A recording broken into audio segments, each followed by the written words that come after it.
د سیرت بیانات شروع. حدیبیه کې چې کافرانو سره نبی علیہ السلام صلح کړی و نو هغې کې یو څو شرطونه لګېدلي وو. یو شرط پکې دا و چې موږ خو به یو بل سره جنگ جګړې بالکل نه کوو. جنگ بند شو د مسلمانانو د مکې د کافرو. دویم شرط پکې دا ولګېد چې که د مسلمانانو کوم دوستان دي اگر چې کافر ولی نه دي او د کافرانو کوم دوستان دي که دغه دوستان یو بل سره جګړه کوي جنگ کوي نو کوي به خو مونږ به میانس کې نه راځو. مسلمانان به د خپلو دوستانو مدد له نه راځي او کافر د مکې به د خپلو دوستانو مرستې له نه راځي. دې شرطونو باندې جوړه وشوه او نبی علیہ السلام هم بے فکره شو او د مکې کافر هم بے فکره شو. کم دوستان چې د نبی علیہ السلام اگر چې هغه مونږ ورته دوستان اصل کې دا حلفا ورته وایي چې کوم د نبی علیہ السلام سره قسمونه کړي چې مونږ به ستا مدد کوو ته به زمونږ مدد کوې. هغه بنو خزاعه هغې ته وایي او د کافرو چې کوم ملګري هغې ته بنو بکر وایي. د دې دواړو یو بل سره دشمني د پخوا داسې چلېده. د دې صلح نه پس چې دا شرطونه ولګېدل نو د کافرو د ملګرو د مسلمانانو په دې ملګرو حمله وکړه. نو که یو بل سره جنګ کوي خو مسلمانان به خپلو ملګرو له مدد له نه راځي او کافر به خپلو له نه راځي د مکې مشرکان. نو د مکې مشرکانو د دې خپلو ملګرو بنو بکر مرسته وکړه او د مسلمانانو چې کوم ملګري وو هغوی یې ډېر زیات خراب کړل، ویې وهل، مالونه یې واغېشتل، مړې کړل. هغوی ته لاړل بیت الله کې پناه واغېسته، هغوی په بیت الله کې هم پرې نه ښودل او د مکې مشرکانو د شرط خلاف ورزي وکړه. د خپلو ملګرو مدد یې وکړه د مسلمانانو د ملګرو په مقابله کې. هغه چې کوم د مسلمانانو ملګري بنو خزاعه هغې یو لویه جرګه بوتله مدینې منورې ته او د پیغمبر علیه السلام په مخ کې ډېر فریاد وکړه، ویې ژړل، وی صاحب زمونږ د بنو بکر یو بل سره دشمني چلیږي، ستاسو جوړه کې خو مونږ هم شامل شوي په حدیبیه کې، شرط لګولی شوی و. نو د مکې کافرو د خپلو ملګرو مرسته وکړه او زمونږ سړي مړم کړل، مالونه یې م واخېستل، ډاکې م وغورځوله، او ستاسو نه مونږ مدد غواړو، د خدای دپاره مونږ سره مدد وکړي. نبی علیہ السلام مبارک یو خط ولیږه د مکې مشرکانو ته د ابو سفیان په نوم. لکه دا پینګار پرې بس دا وی ټیک کړه. یو خط یې ولیږه د مکې مشرکانو ته د ابو سفیان په نوم او هغې کې دا ولیکل چې ستاسو د حدیبیې د صلح د شرط مخالفت کړی دی، تاسو ولې د خپلو ملګرو مرسته کوله او زمونږ ملګري م پرې ووهل او مړم کړل او مالونه م ترې واخېستل، ظلم کړی دی تاسو، شرط هم مات کړی دی، صلح هم ماته کړې ده. اوس درې خبرې دي. یوه خبره خو دا ده چې تاسو د دغه بنو بکر د مرستې نه لاس والی چې موږ د خپلو ملګرو بنو خزاعه مرسته وکړو د بنو بکر نه بدل والو، په موږ لازم دي. یا داسې وکړئ چې دا زموږ ملګري رضا کې دیت وله ورکړئ، پیسې ورکړئ.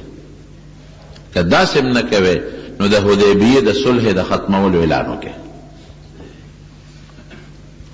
دا استاد چې څنګه لاړ مکې مکرمې ته هغوی په زړه کې خو یو جوش پروت و چې مونږ خو مونږ یو او د حضور پاک دا پیغام یې ورته واورم چې نبی علیہ السلام دا پیغام استولی دی د دریو خبرو کې یو وخوخه کې یا د بنو بکر د مرستې نه خواشه چې مونږ د خپلو ملګرو مرسته وکړو بدل ترې ولوالو او کني بې رضا کې پیسې ورکې دیت ورکې او یا د حدیبیې صلح کې مې یو شرط مات کړی دی د هغې د صلح ختمولو اعلان وکړي چې بیا دشمني زړه په زړه شي بس هغې کې نوجوانان هغې وې ښه بس حدیبیه صلح نه صلح صحیح دا مو ختمه کړه بیا جنګ شو زړه په زړه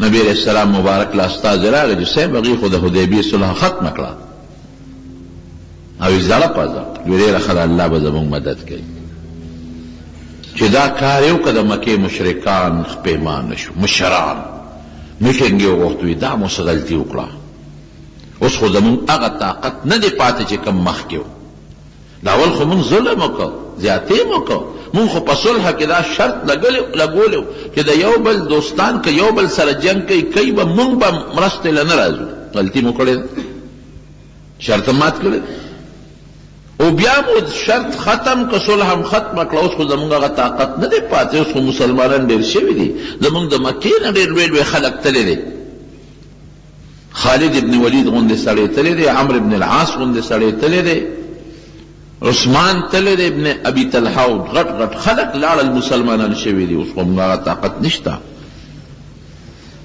وی څوک نو ابو سفیان د دې سردار و هغه وخت لا کافر دی رضی الله عنه وی دته لاړ شه او پیغمبر علیه السلام سره د حدیبیې صلح تازه کړه دی راغی مدینې منورې ته لاول د ده لور و ام حبیبه رضی الله تعالی عنها د حضور پاک بی بی وه وی اورېږه د لور ملاقات به وکړم د ام حبیبې کور یې چا نه تپوس وکړ دی کور دی نو لور کره لاړ حضرت ام حبیبه ورته ډېره خوشحاله شوه لکه ډېره موده پسې خپل پلار ولید او پلار یې د مکې غټ سردار دی ټول مشر دی د علاقې ډېره زیاته ورته خوشحاله شوه راپاڅېدل یو بل یې ښکل کړل یو پوزکی پروت و ابو سفیان په هغه پوزکی کېناستېده دا لور ورته وی ام حبیبه رضی الله تعالی عنها وی صبر وکړه بابا وی ښه بس ورغی پوزکی ته غونډ کړ وی دې ځای کې کښېنې او بل ځای ورته وښو وی بچې دا دې څه چل وکړ زه د دې پوزکی قابل نه وم که دا پوزکی زما قابل نه دی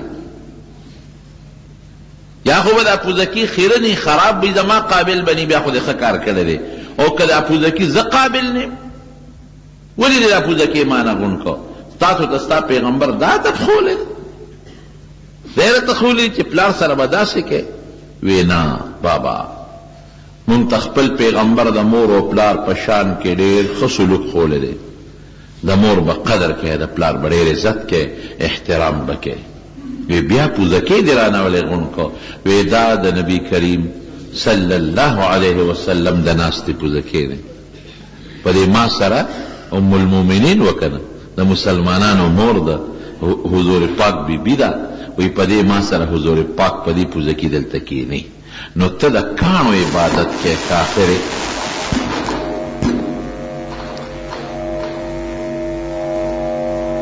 دا بره شی مړه وباسه هغه د نجوان په وړاندې سمې بت پرست دی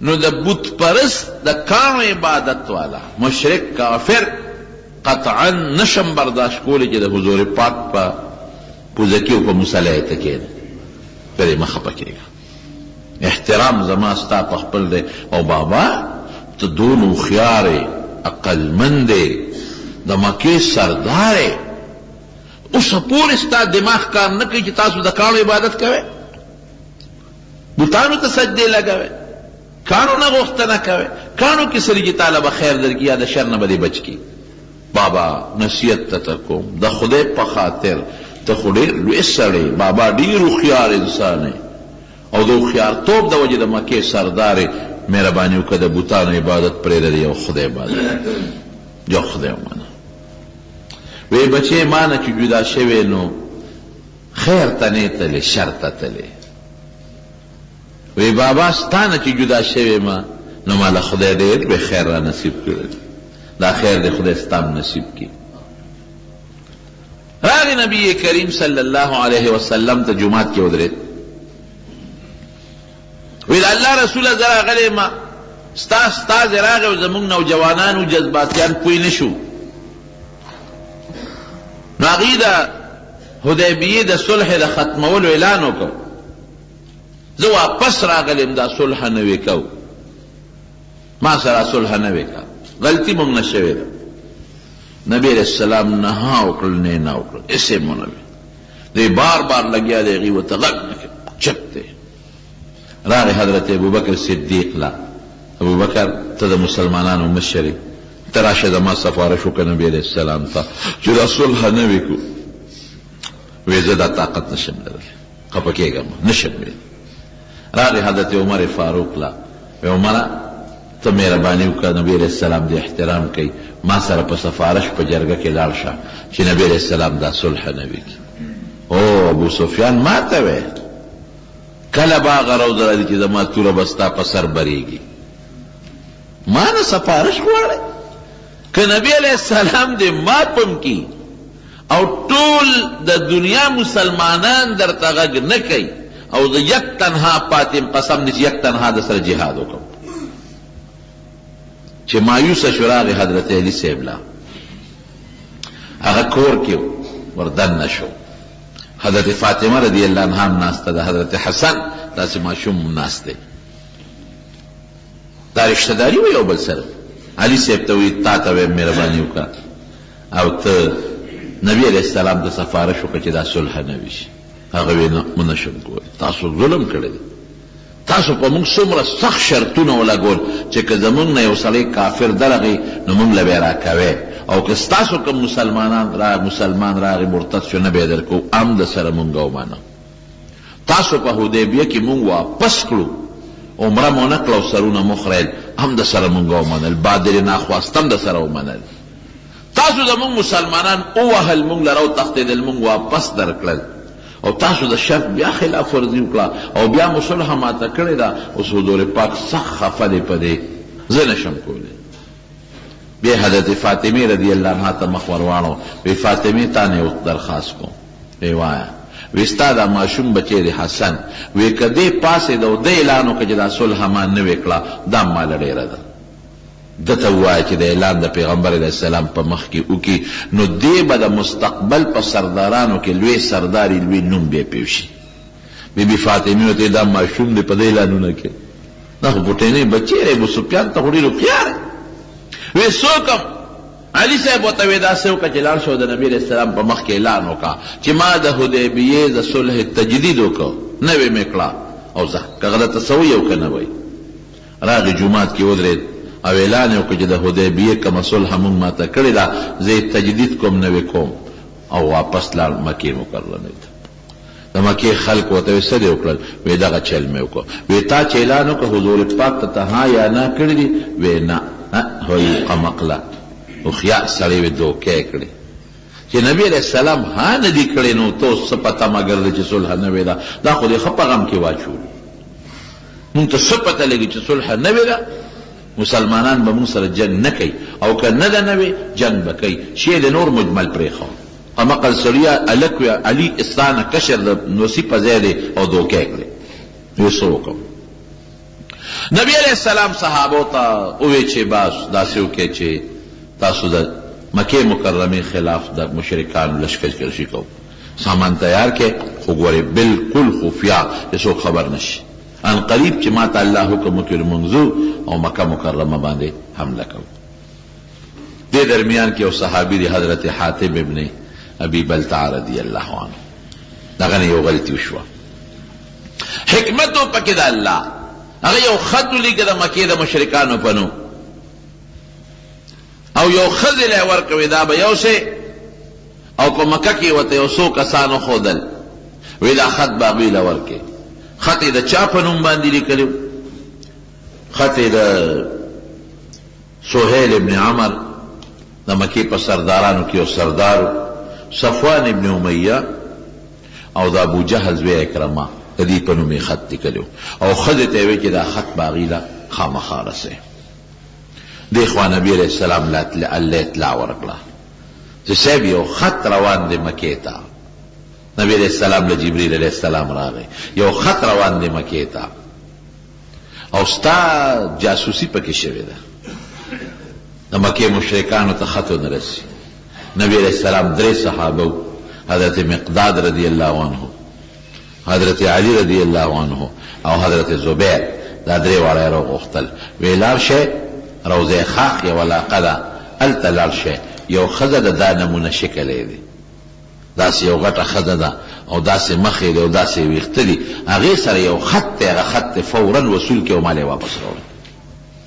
ښځه خو په خط نه پوهېږي چې څه دي پکې، خو فورا ترې ماله خط راوړی. دا صحابه لاړل، بخاري شریف کې حدیث دی، اسونه ځغلوي هغه روضه خاق چې کوم ځای ورته حضور پاک ښوولی و هلته ورسېدل او په هغه شکل کې ښځې پیدا کړه.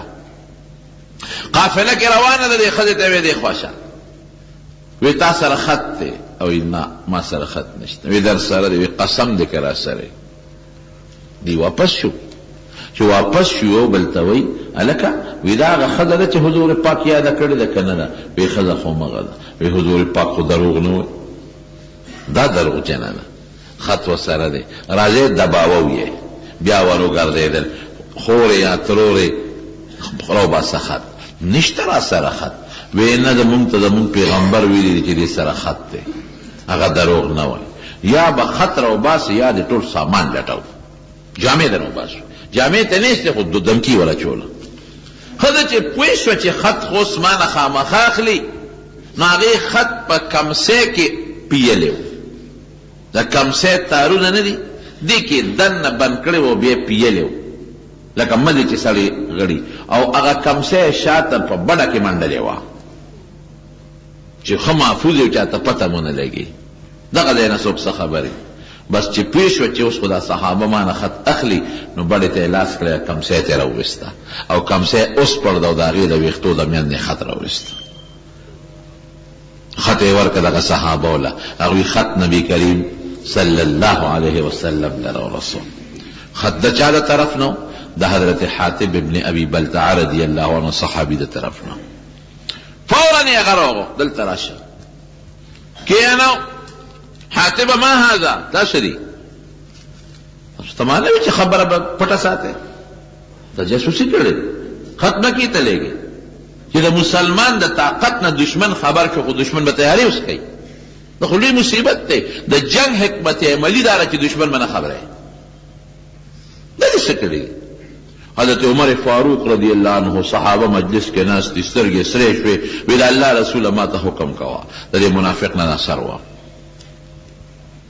دې خو زموږ رازونه فاش کوي. نبي علیه السلام ته یې کښېنه په قرار عمر، لږ صبر وکړه، لاول به د خبرې معلومات کې. داسې اوس هم د حکم د شریعت دا دی، که د چا متعلق څه شکایت راشي لاول تفتیش وکړه، معلومات وکړه. داسې نه چې معلومات دې نه کړي او په ناخبرتیا کې مسلمان ته ضرر ورسي. بعضې وخت یو خبر په غلط فهمۍ کې راشي، غلطه خوره شي. نبي علیه السلام ته عمر لږ چپ په قلا. حضرت حاتب څه وایي؟ وی د الله رسوله زما خبره وره او تلوار مه کوه، زما خبره غلطه وه، زما سر حاضر دی چې سر یې خوښه یې وکړه، خو زما خبره وره. وی وایه خط دې لیکلی وی او صاحب ما لیکلی خط زما ولې دې لیکو؟ وی صاحب په مکه کې زما بچي دي، ښځه مې ده، مال مې دی، زه دلته مسلمان راغلی، بال بچ اهل و عیال رشته خاندان نه خو لکه اهل و عیال او مال دا زما په مکه کې دي. ویریدم چې که ته اوس په مکه حمله کې نو اسې نه د مکې کافر دماغه بچي مړه نه کړي، ښځه مړه نه کړي، چې ښه مسلمانان په مونږ حمله کوي، حاتب هم پکې دی، نو دی په مونږ حمله کوي، یو بچي دی دلته مزې کوي او ښځه دی دلته یو مال دی دلته. ویریدم چې زما بچي راله مړه نه کړي، ښځه راله مړه نه کړي، مال راله لوټ نه کړي. او وی صاحب تا سره چې څومره صحابه دي نو د هغوی که د چا ښځه بچي په مکه کې دي نو محفوظ دي، ځکه د هغوی قوم شته. زما په مکه کې قوم نشته، زه د باره راغلی سړی، ستا د صحابه قوم شته هلته، قریش دی، قوم دی. نو کله چا خزه بچی التی نو دا قوم د وجه خزه بچی محفوظ دی، مال محفوظ دی، قوم اشتا. زما قوم نشته د بار راغلم په مکه کې اوسېږم، نو زما یریږم چې زما بچی را لمړنه کې خزه مړنه کې، ځکه مې دا خط ولېږو. او صاحب ته خط وګوره، خط کې مې لیکلي څه دي؟ خط ناشنا خط لیکلی دی. وی قسم مې دی د الله په ذاتي که دا خط ما په دې خیال لیکلي چې زه د اسلام نه مرتد یم، یا زما اسلام سره دشمنی ده، یا مې تا سره دشمنی ده، اهل اسلام سره دشمنی ده، په دغه ښځه بچو ویرېدم، نو دا خط مې ولېږه. مرتد نیم، خارج د اسلام نه نیم، اوس باقي ستا خوښه ده.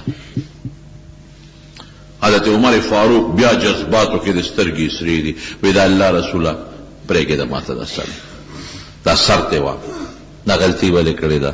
نبی علیہ السلام څه فرمایي؟ الله اکبر. ای عمر تا ته پته نشته چې دا حاطب څوک دی؟ بیمار وایي سر وا.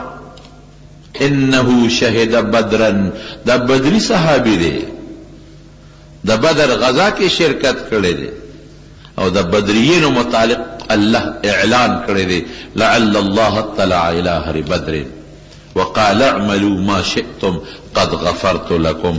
بدریینو متعلق الله اعلان کړی دی چې اے بدریینو چې سمو خوخی کوي ما بخلی.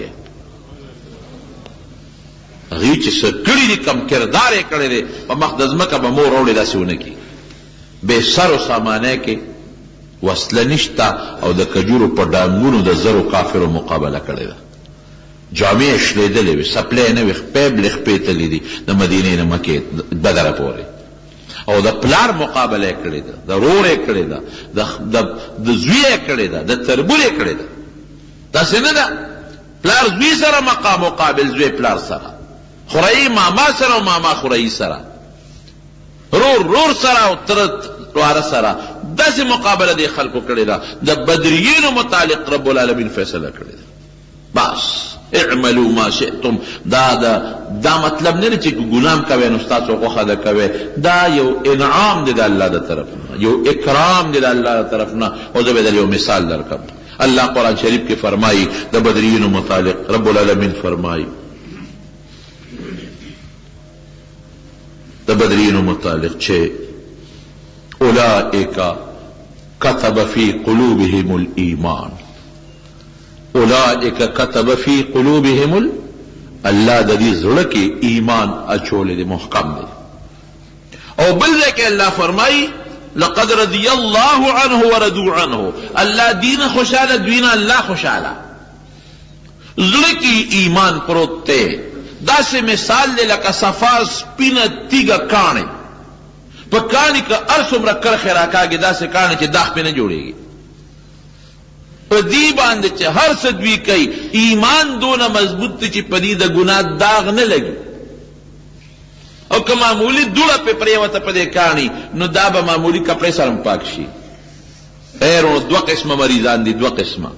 یو هغه بیمار دی چې هغه نزله او زکام دی، دننه ټیک دی، اینه ټیک تا، زړه ټیک دی، پړپوس ټیک دی، ګردې ټیک دی، او څه ورته ویل کېږي وینه ټیک ده، دننه چې څومره نظام دی څومره اندامونه ټول ټیک ټاک دي. لږ نزله ورته ولګېده، زکام ولګېد، د هغې نزلې زکام علاج څه دی؟ دننه خو ټیک دی که نه، لږه جوشانده وخوري بس خبره ختم.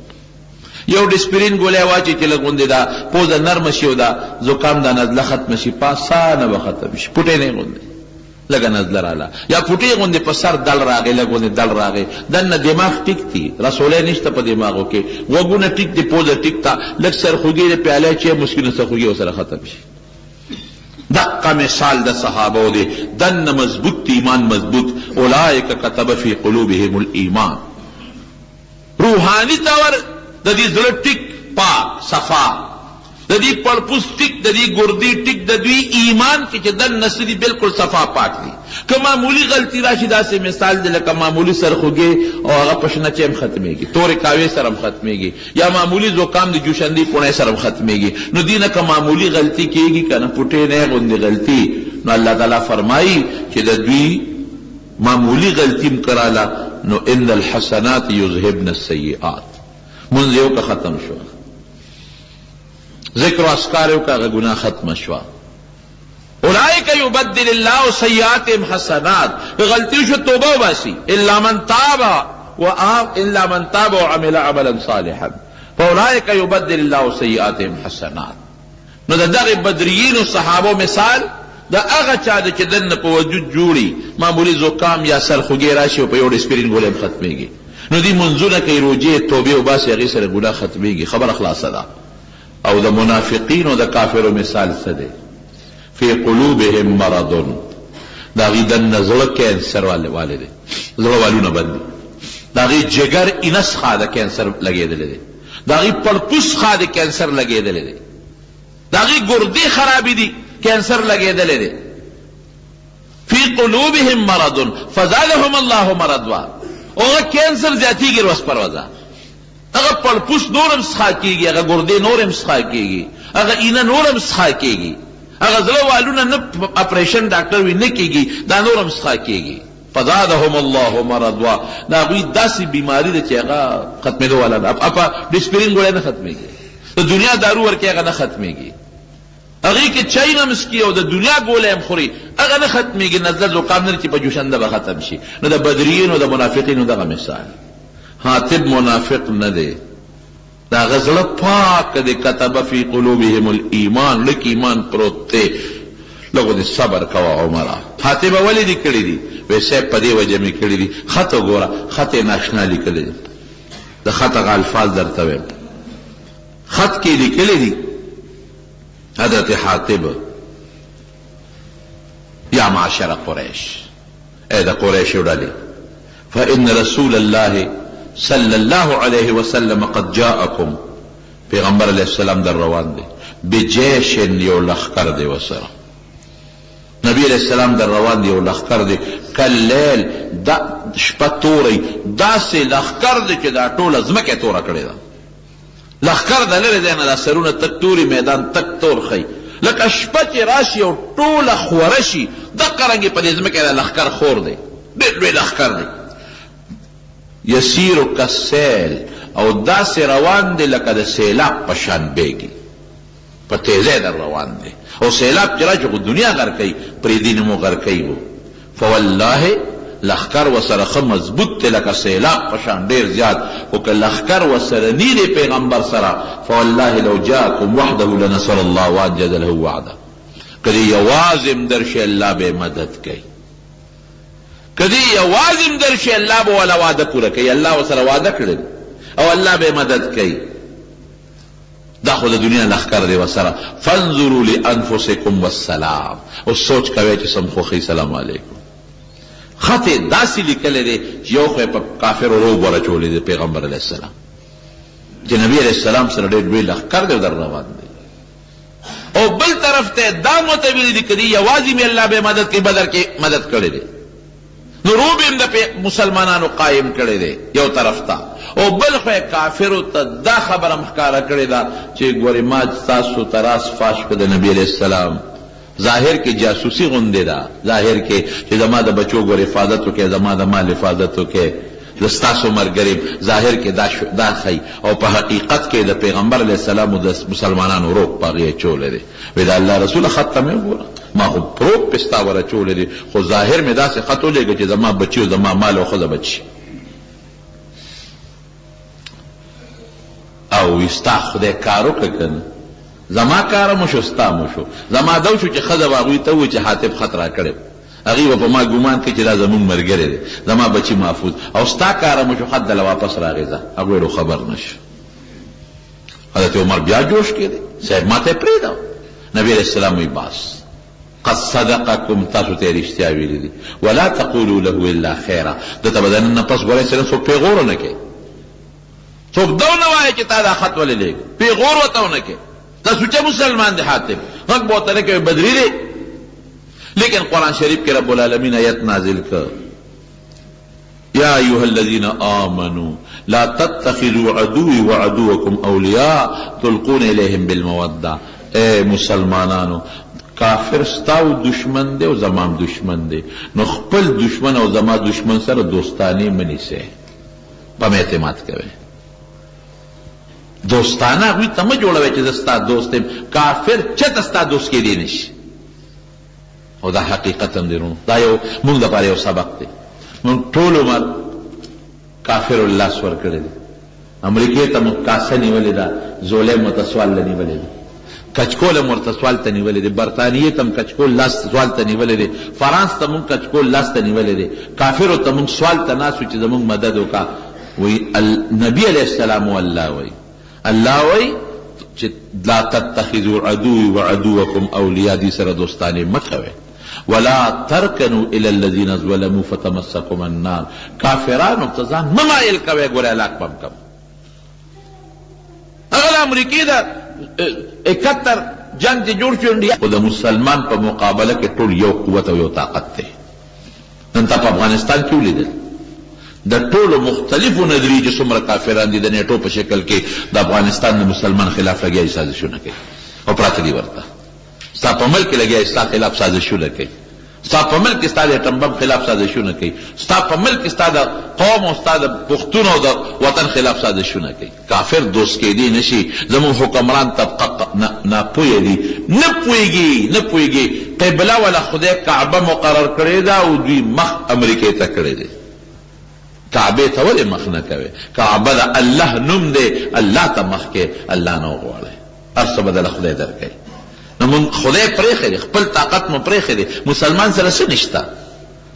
سره در د مسلمان سره دی، فعل د مسلمان سره دی، ایمانی قوت د مسلمان سره دی. ستا ټول دریاب نهر سویس، ستا ټول چې د یورپ دواړه حصې پې میلاویږي، دا ستا د مسلمانانو ملکونو په منځ کې دی. دا نهر دی بند کړه، یورپ تولی شو خو بندی به یې څوک؟ مسلمان خو په خپلو عیاشو کې پروت دی. دی خو د سرو زرو تماچې ګرځوي. دی خو فوج کې لیبیا والا خپل فوج کې ښځې برتې کړی وي، خاص کمانډوز د قذافي ښځې وي، د سرو زرو تماچې. حسني مبارک 100 ټنه سره زر د هغه د محل نه برآمد شو. او ستا د مسلمانانو د عربو ممالکو په کیربونو ډالر نن د امریکې په مینګونو کې پراته دي. او ستا تیل مفتو کې فری هغوی استعمالوي. ستا د قطر او ستا د بحرین او ستا د سعودي او د نورو ملکونو مفت تیل هلته روان دي. طاقت ستا د مزې په هغوی کوي. تا ځان لا طاقت جوړ نه کړ، تا ځان لا نه دفاع وکړل او نه دې ځان لا میزایل جوړ کړ، نه دې ځان لا د پیسه د سره شته، هر څه د سره شته، او ته غافل پروت یې.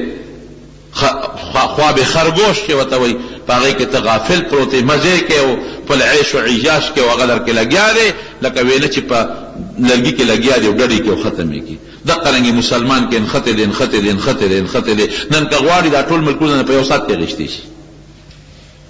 ایمان خدای دې زموږ ایمان محکم او تازه کړي. یو آیت باندې که مسلمان عمل وکړي، یو آیت باندې هر څه به ټیک ټاکي. کافر د مختلفو نظریو متحد دي، مسلمان خدای یو پیغمبر یو قرآن یو بل سره مختلف دي، د یو بل په وینو نه صبرېږي. دا آیت نازل شو. بهر کیف حاتب ابن بلتع خو معاف شو او خدای ولا بیا د دې جیبه سیله ورکړه. دغه حاتب ابن بلتع چې خط یې لیکلی و چې څوک دا ونه وایي چې ګنې دا غیر دین دی و اسلام نه وتی دی. اسکندریې ته چې نبی علیه السلام شاه اسکندر ته خط لیکه، دې حاتب لی ورکړ، دا خط یې اوس چې پته ولګي چې دا ګور رازدار دی. بس یو غلطي وکړه، خبره ختم. لږ اوچېللی شو، الله آیت نازل که، کاوه چې یې پیوس کلی شو، سردردې ختم شو، جوشانده پیوس کلی شو، زکام ختم. نبی علیہ السلام مبارک پا 10 هجری کې، په 8 هجری کې په 10 رمضان د مدینې نه ووت. صحابه سره 10,000 کسان دي، په لاره روان دي چې ابوا مقام ته ورسېد. یو 2 کسه راغلل، اوس کافر را روان دي، ډلې مسلمانېږي، په لاره را روان دي، څوک یو ځای نه څوک بل ځای نه. الله قرآن کې پیشنګویي کړې ده، اذا جاء نصر الله والفتح، دا الله مدد بدل راځي، صيغه د ماضي تحققا ده، دا الله مدد به راځي، زه به کامیابي در کوم. او دا کافر به ډلې راځي او مسلمانانېږي به ډلې. یو 2 کسان دي، یو د نبی کریم صلی الله علیه وسلم د تره زوی دی، دا هغه نوم ابو سفیان دی، ابو سفیان ابن حارث ابن عبد المطلب. یو د ترور زوی دی عبدالله ابن ابي امیه، دا د پیغمبر صاحب ترور او بیبي عتیقه د هغې زوی دی. دا دواړه د پیغمبر علیه السلام د ماشوموالي ملګري.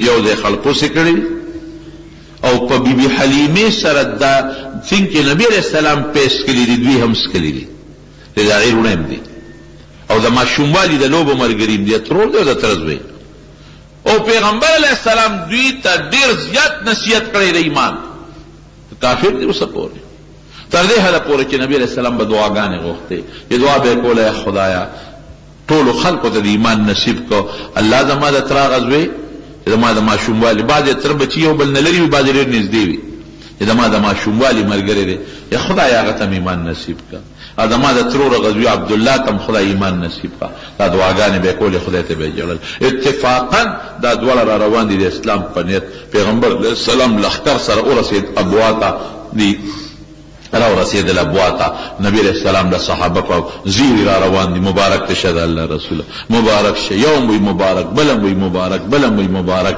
وی څه چل دی وی صاحب هغه چې تا چاله دعاګانې کولې هغه خدای مسلمانان کړل دا روان دي وی څوک وی یو د ترور زوی دی عبدالله ابن ابي امیه یو د تره زوی ابو سفیان ابن حارث وی اره روان دي ایمان راوړي وی چې ما ته رانږدې نه شي د هغه ایمان نه قبلېږي بلکل چې رانږدې نه شي صحابه حیران شو چې د الله رسول اوسه پورې دعاګانې وی بس پورې نورې خبرې به نه خو دا دواړه چې ما ته را نه شي بلکل د ایمان بلکل نه قبلېږي صحابه او سپارښونه شروع کړل چې دا اوس نبي دې وخت غصه دی په څه وجه خفه دی او دا دواړه خو اوسه پورې ولا خدای ته جړل او چې ایمان نه ته راځي اوس یې نه پرېږدي سپارښونه ما ته به نه کوې سپارش په دې سفر کې د نبی علیہ السلام سره حضرت ام سلمه رضی الله تعالی عنها د مسلمانانو مور بیبي هم شامله ده اراله نبی علیہ السلام ته وی د الله رسوله وی په پردو رحم کې په خپلو نه کې پردي دې راوستل مسلمانان شو او د خپل راځي مسلمانېږي نو هغه نه پرېږدي د الله رسوله رحم پې وکړه وی ام سلمې دې زما ډېره بېعزتي کړې ده او څنګه یې کړې ده وی دا ابو سفیان زما د تره زوی دی زما د دوستانې ملګری زما د ماشوموالي ملګری او ده ته ما ډېرې دعاګانې د دپاره کړې دي نو ده زما خلاف نظمونه جوړ کړل شعرونه یې جوړ کړل او په مکه کې به یې ډمې ګډولې وغه شعرونه به وې او د ده شعرونه نن د دنیا په ګوټ ګوټ کې خواره دي چې د ما بدې پکې ویلي دي ما ته پکې کنځلې کړې دي ما ته پکې سپکې ویلي دي نن د دنیا په ګوټ ګوټ کې ډمان ګډېږي او هغه نظمونه ما پسې وایي ما ورته وی چې ابو سفیان که بل چاته پته دي تا ته ګورې پته را چې زه دروغجن یم رښتونی مسلمان یم نو ته ولې په ما باندې ایمان نه راوړې ته ما ولې نه منې څه چل دی ما ته ووایه که تا د دې نه مخکې د دروغجن لیدلې تا ته پته نشته د خدای پیغمبر یم وی ده ما ته وی چې که ټوله دنیا دې ملګري شي او زه به دې مخالف یم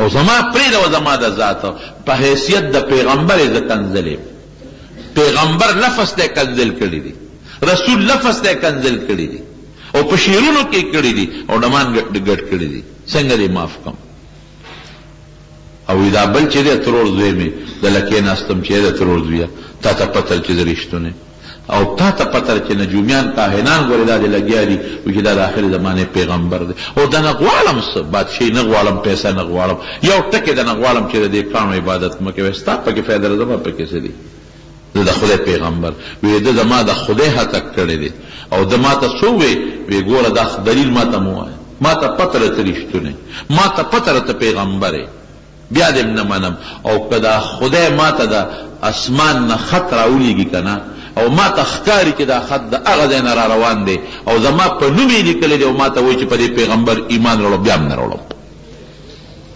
وایه دې دپاسه دا معاف کړم بس صحابه پوه شو چې واقعي حضرت ام سلمه ډېره هوښیاره وه دا دواړه یې ځان لکه وي داسې وکړې چې حضور پاک غصه دی که د هغه د ذات بېعزتي کړې وه څه به یې نه وویلې خو تاسو د الله بېعزتي کړې ده تاسو د رسول بېعزتي کړې ده خو پیغمبر علیه السلام کې رحم ډېر زیات دی که ور مخامخ شو هېڅ به درته ونه وایي هغې وی چې مونږ ایمان راوړی دی مونږ مسلمانان یو که اوس قبلئ که نه قبلئ که مو وجنې او که پرېږدي مونږ واپس نه ځو خبره خلاصه ده نو زړه کې ایمان پروت دی اوس ستومانه وي چې څه شوي دي وی ښه داسې وکړې لاړ شئ او نبي علیه السلام ته مخامخ ودرېږې او حضرت یوسف علیه السلام رونو چې څه ویلي وو هغه ورته ووایه د یوسف علیه السلام رونو خو یوسف علیه السلام کوی کې وغورځاو ظلم یو که انتهایی زیاته وسره وکړه پی کې وګرځو یوسف علیه السلام خدای د مصر بادشاه کا اگرونه لاړل غلطه غواړي اگرونه دوباره دي غلطه غواړي اگرونه درې باره دي او چې څنګه مخامخ شو او پته وته ولګېدله چې هو دا خو هغه یوسف دی دا خو زمونږ غرور دی مونږ خو یې دی پی کې وغورځېد او مړ شوی به وي د خو به اندامونه هم نه ښکاري پته به هم نه لګي دا خو مغه یوسف دی اوس بادشاهي خدای ورکړې ده هر څه ښکاره شو چې دا مونږ څه ظلم کړی دی هغه ته بادشاهي ده نورونه ورته څه وی او د څه نه وجې نه یوسف سره دا ظلم کو علیه السلام سره چې ویدله بیا خوب یې لیدی که نه إني رأيت 11 كوكبا والشمس والقمر رأيتهم لي ساجدين ای بابا خوب میولید چې یو لستوري او سپومه او نور دا ما ته تعظیم کوي ما ته ښکته شوي دي ای بچې لا تخصص رؤیاک على اخوتک دا خوب دی رونو ته ګورې بیان نه کوي دا یو لستوري ستا دا یو لسرونه دي او دا نور سپومه یو زیم یو د مور ده یو وخت کې به موږ ستا تعظیم کوو تا ته به ټیټېږو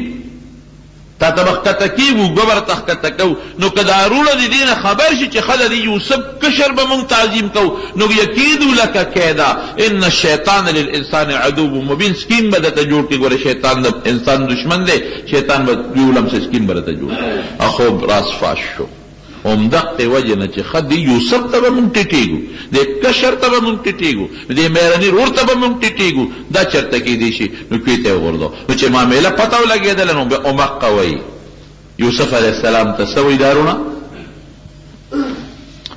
وی ای رورې تالله لقد آثرك الله علينا وإن كنا لخاطئين زمونږ د الله په ذات قسمي چې تعالی خدای په موږ بهتري را کړې ده ته بهتري ښه مونږ چې ته ولې په مونږ غواړې الله درکړې ده بس خبره خلاصه ده مونږ منو هغه وخت هم نه منل اوس منو تعالی خدای په مونږ بهتري درکړې ده او مونږ نه غلطي شوې ده چې څه مو کړي دي نو یوسف علیه السلام ورته څه وایي او ته یغفر الله لکم وي خدای مو بخښه معاف یې نو تاسو هم لاړ شئ ورته دغه ووایئ نو دې دواړه رالل نبي اسلام ته مخامخ ودرېدل نو حضور پاک داسې مخ واړه نو دې خوا رالل ودرېدل نو هغې ته دې خوا مخ واړه نو دې خوا رالل ودرېدل نو داسې ته مخ واړه نو بیا رالل نو دغه آیت یې ورته وي تالله لقد آثرك الله علينا محمد صلی الله علیه وسلم زمونږ د قسم په خدای وي چې تعالی خدای پیغمبر درکړی دی په مونږ غوره وإن كنا لخاطئين که مونږ هر څه کړي دي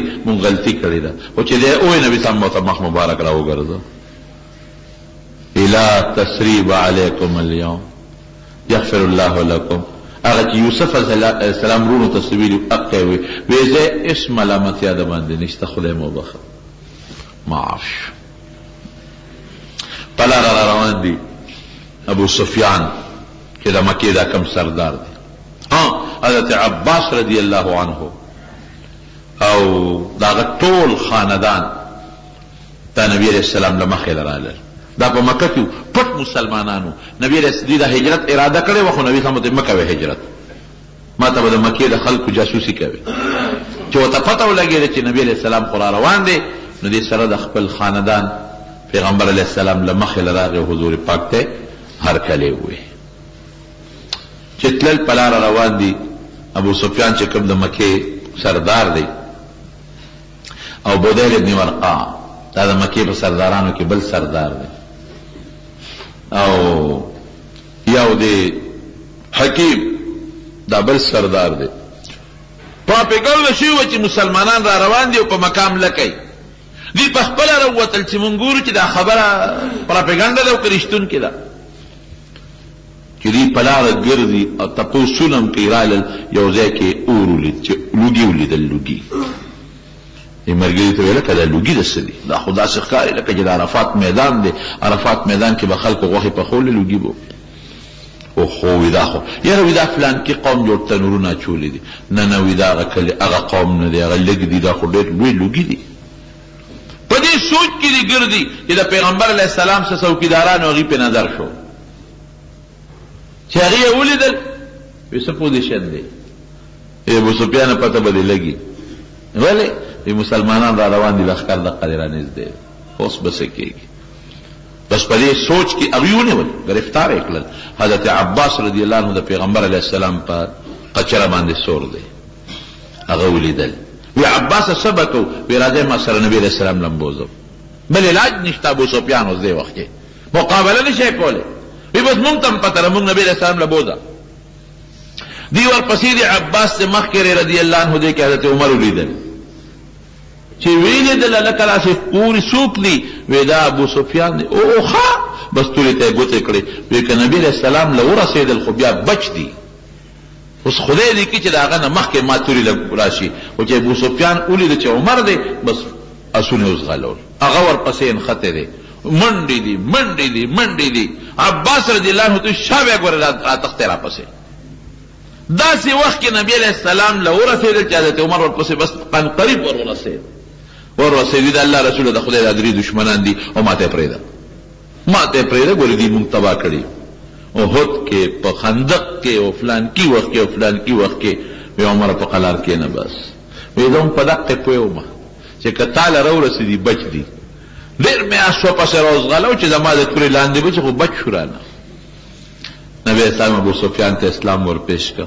ابو سفیان ته خو ډېر هوښیار دی، اوسه پورې ستا سوچ نه دی راغلی، ته په دې نه پوهېږې چې دا بوتان او دا کاڼي تاسو په خپل لاس جوړوئ، سجدې ورته کوئ. وی د الله رسوله دا خبره دې ټیک ده، بالکل مونږ په دې کې په غلطه یو. وی زه ته اسلام پېښ کوم، مسلمان شه. یاره وی ستا پیغمبری کې مې لا شک دی، نشم مسلمانې دی، امن راکا. وی امن مې درکړ، هېڅ ته نه ویم.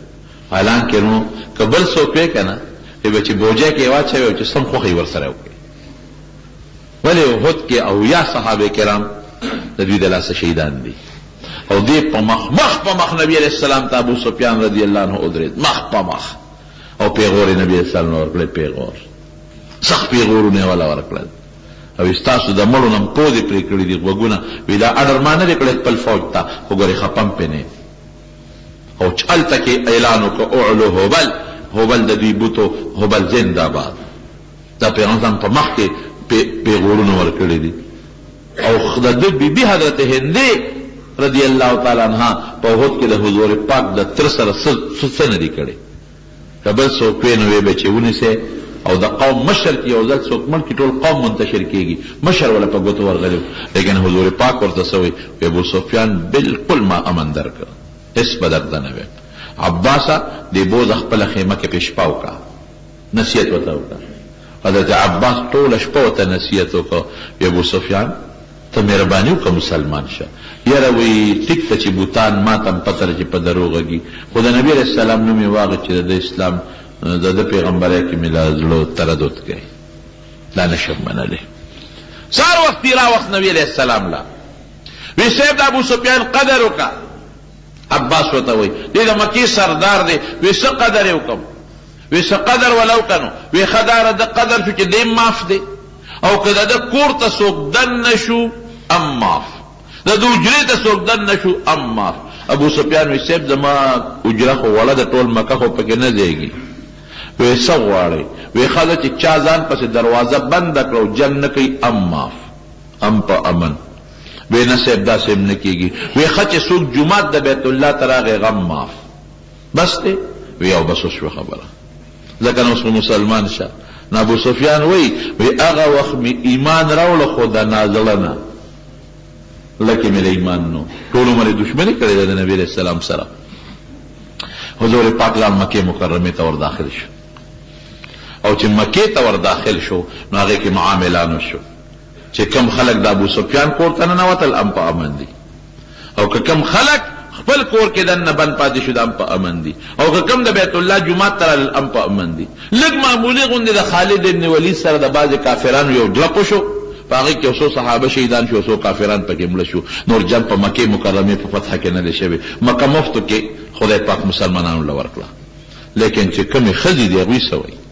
هغې وایي چې مونږ ته پته ولګېدله چې مسلمانان خو را روان دي، حمله به کوي. وایي مونږ رپېدو، ځکه د مکې ښځې خو د ډېر لوی قوم سره تعلق لري. مونږ یریدو چې نن به مسلمانان راځي، مونږ سره به څه کوي؟ دا خو زمونږ دشمن دی. هغې خو د مسلمانانو د اخلاقو نه نو خبر چې د هغوی څه اخلاق دي. نن به راځي زمونږ عزت به لوټ شي.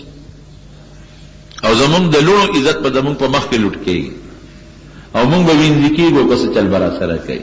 وی ډېر ګبره وو، ډېر داسې ګبره وو چې یریدو، ځکه د عزت خلک خامخا په خپله بې عزتۍ خفه کېږي. او خو د عزت خلک وو که کافر هم خو د لوی خاندان خلک وو. وی مونږ دروازې بندې کړې وې چې په دیوالونو مسلمانان راوړي او چې نن یې څه خوښوي مونږ سره به کوي. وی هېڅ پته ونه لګېده، خاموشي ده، دروازې بندې دي. وی مونږ بچو ته وی چې بچو بار وځئ وګورئ چې دا پراپیګنډه ده او که دا مسلمانان یقینا راغلي دي. ځکه نه شور شته، نه جنګ شته، نه چغې شته، نه زمونږ کور باندې څوک رالل، نه چا ډاکه وغورځوله، نه څوک داخل شو. وی بچیم دروازې م غلې غولې په یره کولو کړه، بچي بار ووتل، دا وګرځېدل په منډه منډه رالل. مسلمانان خو راغلي دي، څه کوي؟ وسلې یې ښودې د بیت الله طواف کوي، طوافونه کوي، هېڅ نشته. او ښځې د چا په کور ورغلي دي، د چا په کور یې حمله کړې ده، د چا په عزت نه ښځې خو بعضې بار ته روتې د تماشو له، او مسلمانان پورته وطنه ګوري، ښکته ګوري. اوهو داسې مسلمانان هغه خلکو مسلماني په هغې خلکو کې وه. د هغې خلکو په ایمان باندې به کافر مسلمانېدل. نن زمونږ څه حال دی؟ مونږ خو ډېر وایو چې مونږ د نبي علیه السلام امتیان یو او مونږ د صحابو په نقش قدم روان یو. په کومه نقشه مونږ لاړو؟ وایه صحابو کې چې کوم حیا وه په مونږ کې شته؟ صحابو کې چې کوم رحم و په مونږ کې شته؟ حضور پاک کې چې کوم رحم و په مونږ کې شته؟ مونږ خو ظلم کړ، مونږ خو زیاتې کړ. مونږ نه خو پردی ښځې په لارو کوڅو کې محفوظ نه دي. مونږ نه خو د سکول دا ماشومان چې مدرسې سکول نه جوړ شي دا محفوظ نه دي. مونږ نه خو پردی مال هم په حفاظت کې نه دي. مونږ نه خو پردی عزت هم په حفاظت کې نشته. مونږ خو پردی پلار تم پلار نه وایو، دشمن ورته وایو. مونږ خو ګاونډي تم ګاونډي ونه وي. مونږ خو پردی بچي ته د دوی په نظر ونه کتل. دا خو مسلماني نه ده. د مسلمانۍ طریقه خو دا نه ده. مسلماني خو دې ته وایي چې ته د خپل بچي ته څنګه بچی وې، پردي ته به هم داسې بچی وې. او خپل مال ته په کم نظر ګورې، پردي مال ته به هم په هغه نظر ګورې. او د خپل پلار او د خپل تر چې کم قدر کوې، د پردي پلار او د پردي تره به هم هغسې قدر کوې. او چې څنګه ستا دا نه ده خوښه چې زما د خور زما د لور ښځې دې څوک حیا والي، نو ته به هم دا نه خوښوې چې د بل مسلمان د لور او د خور او د مور حیا دې زواله. دا خو مسلماني نه ده. هغې مسلمان ته به کافر و قتل، نو اسلام ته به داخلېدل. نن زما د مسلمان اسلام ته خلک ګوري، واپس ته روان دي. د صحابو نقشه دغې ته وایي. دا چې کومه نقشه وه، لګیا دي په بیت الله کې خپل طوافونه کوي، لګیا دي خپل عمرې کوي، وسیل ته یې ښودي دي. ولې؟ ځکه حضور پاک اعلان کړی د دشمن په قوم هغه خلک ورته نن ګیر دي چې په احد کې لوبې کړي دي په مسلمانانو. هغه خلک ورته نن ګیر دي چې د حضرت حمزه رضی الله عنه سینې چاپ کړي دي او د هغه شونډې پرې کړي دي او پوزې پرې کړي دي، غوږونه یې پرې کړي دي. نن لا لاس لاندې دي، لیکن حضور پاک عام اعلان وکړ چې دا معاف دي. او سر یې څه شو؟ هغه ټول خدای مسلمانان کړل. هغه د مکې ښځې ټولې مسلمانانې شوې. د پیغمبر مقصد خدا نو چې بل مسلمان ته ضرر ورسو یا یو انسان ته ضرر ورسو. د هغه مقصد خدا نو چې پردي مالونه لوټ کم او غنیمتونه حاصل کم. د هغه مقصد خدا نو چې پردی ښځې وینځې کم یا پردي ماشومان غلامان کم. پردی مقصد خدا ټول غلامان کېدل. ښځو خو یې په یخې ده، دشمن ولا په ګوتو ورکړی، لیکن ټول یې معاف کړل. اثر یې څه شو؟ د مکې ټولې ښځې په بیړه مسلمانانې شوې. د مکې ټول ماشومان بوډاګان ځوانان مسلمانان شو. د مکې ټول غلامان مسلمانان شو. او همدغه خلک نبي علیه السلام سره دې نه پس ووتل د حنین جهاد لځي. همدغه د مکې کافران ووتل او سیبه د طائف غزا له ورسره ځي او د اوتاس غزا له ځي. مقصد د پیغمبر علیه السلام همدغه چې خدای دا خلک مسلمانان کړي. او د جهاد مقصد سیرونو، د جهاد مقصد ظلم نه. که حضور پاک جهاد کړی دی، بعضې پکې مړه دي، نو چې د سړي وجود بیمار شي او زخمی شي او کینسر ولګېږي، نو هغه ګوته به پرې کوې که به نه پرې کوې؟ یو ګوتې ته کینسر ولګي دا به خامخا پرې کوې. یو لاس ته کینسر ولګي دا به پرې کوې. که دې پرې نه که نور وجود خرابوي. نو دا بعضې به پکې جهاد کې مري، دا بعضې کافر به خامخا مردارېږي. د دې مثال د کینسر دی. که دا نشي د مسلمان د اسلام چې کوم وجود دی هغې ته تاوان رسېږي، خامخا به راځي. بهر کې مکه مکرمه فتح شوه ډېر په اسانه په رمضان کې په 8 هجري کې. او دې نه پس د مکې مکرمې د فتح له څه بعضې حالات دي انشاءالله چې آینده جمعه کې د هغې بیان وکړو. څوک یو ملګری دی دلته کې مونږ راځي هغه غریب بیمار دی د سیټن نه پروت دی الله دې ولا روغ صحت ورکړي دین بیمار دی او کور والے هم زیړی دی الله دې ولا شفا ورکړي دعا ولا او د دین وی چې د مونږه امام صاحب ضعیف دی او کمزور دی امامت ام پریدي جمع نه کوي محلدار سو کی نو په ټول محلي ولا دراغون شي سم مشوره دی وسره وکي او په اتفاق سره دی مسله جوړه کی اوکې رب العالمین زمون په حال رحم وکي خدای د نبی رسول الله امت له عزت او برکت ورکي الله که څوک مریضان دي په کورونو کې یا په مجلس کې ټول شفا ورکي رب ذل جلال ته زمون راضي شي خدای که څوک په پریشانو کې مبتلا دي پریشانه ولا لری کې خدای ټول ټینشنونو کې ټینشنونو په خوشاله بدل کې خدای که څوک قرضداران قرضو به اخلاص کې او څوک په فتنو کې مختلف فتنو نه اخلاص کې الله کله چا په کورونو کې مرزونه وي خدای ټول شفا ورکي خدای که څوک بے روزګار دي حلال روزګار ولا ورکي کم نوجوان طبقه دا چې هغه کاروبار نشته ته ولا د حلال کاروبار ورکي کله چې یو بل سره رواني دشمنه طرفګری دی غول پروغه بدل کې او باید دوستان نه غوي ته کاروباري مشکلات دي دعا وته کې چې خدای پاک هغه مشکلات ختم کړي او خدای پاک پریشانی ختم کړي الله ولا پریشانی په خوشاله بدل کړي خدای زموږ د منزله چې د لری لری زینه سوکم راضي په یو قدم ولا خدای اجرونه ورکي ته ولا برکتونه ورکي ته ولا غنیمتونه ورکي او د مصیبتونو او د فتنو آفاتونو په امن او امان کې اوساته د نبی رسول الله او د صحابه په نقش قدم روان کې دې مې رجوع کندي کې د حبیب الله وفات شوه دي دعا وته کې چې الله تعالی مغفرت نصیب کړي او الله تعالی وبخي او په مرغو کې زموږ یو دوست احمد سید جی سے بغتم دعا کې ډېر نیک انسان او خدای پاک دې مغفرت نصیب کړي نور څومره مردگان وفات تعالی ټول وبخي او الله زموږ د دوالو جهانو خیر نصیب کړي اخر وخت دې خدای پاک په خپل کلمه نصیب کړي لا اله الا الله محمد رسول